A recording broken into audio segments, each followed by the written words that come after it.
नमस्ते, मैं स्वाति कर्मकार हूँ, कोलकाता से। मैं एक 9 साल के बच्चे की माँ हूँ और एक जॉब भी करती हूँ, सेल्फ आइडेंटिटी के लिए और थोड़ा एक्स्ट्रा इनकम के लिए भी। मुझे ऑकल्ट साइंस में बहुत ही रुचि है। मैं सीखना भी चाहती हूँ, लेकिन हो नहीं पाता। मेरा रुचि इतना गहरा है कि कोई भी समस्या के लिए मुझे पहले ही समाधान के लिए ऑकल्ट की तरफ देखती हूँ। सालों से मेरे जीवन में बहुत सारी दिक्कतें चल रहा था। जैसे अगर उदाहरण स्वरूप बोलूँ कि वैसे देखा जाए तो मेरे घर में 3-4 लोग रहते हैं, लेकिन आपस में कोई समझौता, कोई बॉन्डिंग नहीं थी और पैसों की कमी तो थी और मेरे बच्चे बातें भी नहीं मानते थे। वैसे पढ़ाई लिखाई में वो अच्छा है, लेकिन बातें नहीं मानते थे। वैसा चल रहा था। तो वैन वक्त पे साल भर पहले कुछ कारणवश मैं तो ये कह सकती हूँ कि मेरे चाहत में इतनी कोशिश थी कि यूनिवर्स में मुझे सुष्मिता जी दे दी। तो सुष्मिता जी से ऑनलाइन ही मुलाकात नहीं हो पाई अभी तक, तो लेकिन उनसे बातें हुई, वो मुझे हेल्प करने लगे। पहले तो उन्होंने वास्तु से मेरे घर को ठीक करना चाहा।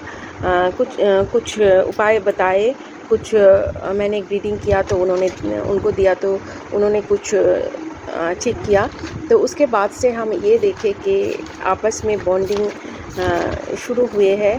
मतलब घर में पहले से तो अभी तो बहुत ही ज़्यादा है, मतलब वैसे कलेश भी नहीं होते। बहुत अच्छे हैं हम लोग अभी, लेकिन साल भर पहले भी ऐसा नहीं था। धीरे-धीरे, क्योंकि सालों की प्रॉब्लम था मेरा, तो धीरे-धीरे ये सुधरते हुए दिख रहे हैं अभी। और मेरे बच्चे भी बातें मानने लगे, वो अपना काम खुद करते हैं और रिस्पेक्ट भी करते हैं लोगों को। घर में हम लोग बातें करते हैं, मुस्कुराते हैं एक साथ। ये तो सोच के बाहर था। और यहाँ पर और एक बात मैं कहना चाहूँगी कि मेरे बच्चे के एक दिक्कत थी, मतलब मेडिकल एक प्रॉब्लम था। ये भी बचपन से देखा था, लेकिन अभी जाकर समझ में आया कि क्या होता था। वो ऐसे हंसते खेलते रहता था, ऐसे ही अचानक वो एकदम से सुन पड़ जाता था। मतलब ऐसे कि बैठे हैं तो लग रहा है, जो उसको टच किया तो लग रहा है कि उसको बुखार आ रहा है, कि चुप रहने लगे। कुछ देर बाद ऐसे हो गए कि वो हिल-डुल नहीं रहे हैं, शरीर काँप रहा है। लेकिन जब हम डॉक्टर के पास लेके गए, तो उन्होंने बताया कि ये बुखार के लिए हो रहे हैं, लेकिन जब टेम्परेचर देखे तो टेम्परेचर नॉर्मल ही आते हैं। और डॉक्टर बोल दिए थे, दवाई दिए थे और बोले कि अगर 101 के ऊपर टेम्परेचर जाए तो उनको पिलाना। लेकिन अभी तक कभी भी 101 के ऊपर नहीं गए जब ऐसा होता था।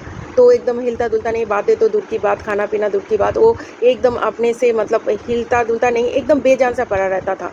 तो डॉक्टर तो कुछ नहीं कर पाए, साल में 2 बार तो ऐसा होता ही था। तो अभी जब ऐसा हुआ था एक बार, तो मैंने सुष्मिता जी को बताई, तो उन्होंने मुझसे, वो बहुत बिज़ी रहते थे तब, लेकिन जब मैंने बच्चे की बात बोली तो एकदम से बोले कि आप डिटेल्स दीजिए। तो मैंने डिटेल्स, मतलब उसका बर्थ डेट और समय माँगा था, तो उन्होंने कुछ उपाय बोला।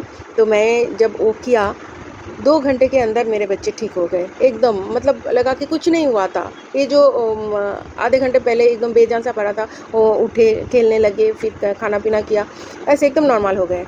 तो ऐसा होता था। और अमित जी के बारे में मैं क्या बोलूँ?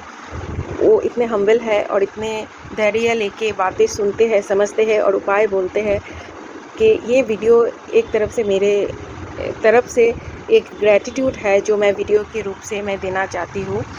मैं जैसे पहले बताया कि मैं एक बिज़नेस भी करती हूँ, लेकिन अभी 2 साल के बाद जो अमित जी उपाय बताए, उससे 2 साल बाद अभी जून में, इसी महीने 2023 में मेरा चेक इश्यू हुआ है। थोड़ा ही है, लेकिन फिर भी 2 साल बाद हुआ है, तो ये मेरे लिए बहुत ही ज़्यादा खुशी की बात है। मैं तो ये चाहती हूँ, सुष्मिता जी, अमित जी, आप लोग ऐसे ही काम करते रहें। और जैसे मैं इतनी ज़्यादा आभारी हूँ और आप लोगों से बात करके इतना अच्छा लगा, तो मैं तो चाहती हूँ कि ऐसे उपकार सब जन पाए आप लोगों से। ज़्यादा से ज़्यादा आप लोगों के पास पहुंच पाए, उनकी दिक्कतें जाने और उनको ऐसे ही मेरे जैसे हाल दे। Thank you so much. This is my gratitude towards yourself. Thank you so much.